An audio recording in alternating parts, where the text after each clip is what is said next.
భూ సమస్యల పరిష్కార దిశగా రాష్ట్ర ప్రభుత్వం రెవెన్యూ క్లినిక్ కు శ్రీకారం చుట్టిందని, రెవెన్యూ క్లినిక్ లో వచ్చిన ప్రతి అర్జీలపై క్షేత్రస్థాయిలో వివరణ చేసి సత్వరమే రెవెన్యూ అధికారులు పరిష్కారం చూపాలని జిల్లా కలెక్టర్ వెంకటేశ్వర్ ఆదేశించారు.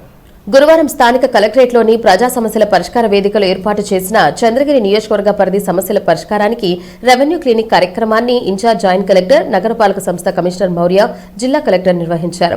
ఈ కార్యక్రమంలో DRO Narasimhulu, Tirupati RTO Rammohan, special deputy కలెక్టర్లు సుధారాణి, రోజ్బండ్, తహసీల్దార్లు తదితరులు పాల్గొన్నారు. ఈ సందర్భంగా జిల్లా కలెక్టర్ మాట్లాడుతూ, ఆరోగ్య సమస్యల పరిష్కారానికి ఆసుపత్రులు ఉన్నట్టే భూముల సమస్య పరిష్కారానికి కూడా రెవెన్యూ క్లినిక్ పేరుతో సరికొత్త వ్యవస్థకు రాష్ట్ర ప్రభుత్వం శ్రీకారం చుట్టిందని తెలిపారు. జిల్లాలో ప్రతి సోమవారం నిర్వహించే గ్రివెన్స్ కార్యక్రమంలో అర్జీలు తీసుకోవడం జరుగుతుందని, జిల్లాలో గత 18 నెలల కాలంలో రాష్ట్రంలోనే అత్యధికంగా 38,000 అర్జీలు ప్రజా సమస్యల పరిష్కారానికి అందాయని తెలిపారు. సమస్యల పరిష్కారం కోసం అర్జీదారుడు కార్యాలయాల చుట్టూ తిరిగే పరిస్థితి రాకూడదని, పరిష్కరించగలిగిన సమస్యలను నిర్దేశిత కాలంలోపు పరిష్కరించాలని తెలిపారు.